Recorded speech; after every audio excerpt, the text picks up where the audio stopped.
Bristol Community College, Mathematics with Dan Avedikian, Math 011, Arithmetic, Section 3.1, Problem 14.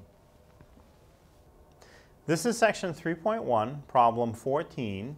It says, write the decimal as a fraction, and we have 5.14. So, to convert a decimal into a fraction, first what we're going to do is write what comes after the decimal in the numerator of a fraction. So I'm going to put 1/4 in the numerator of a fraction. Now the 5 in front of the decimal, of course, will stay also in front of the fraction. 5 point something will be 5 in some fraction.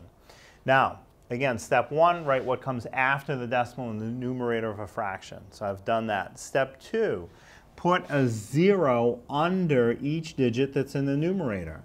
The numerator has 2 digits, so the denominator gets 2 zeros. Step 3, put a 1 in front of the bottom zeros. So I have 5 and 14/100ths. Step 4 is reduce the fraction if it is reducible, and this one is. 14 and 100 are both even, so I can at least cut them in half. So the 5 in front of the fraction will stay in front. And half of 14 is 7. Half of 100 is 50. So my answer is 5 and 7/50. That's equivalent to 5.14.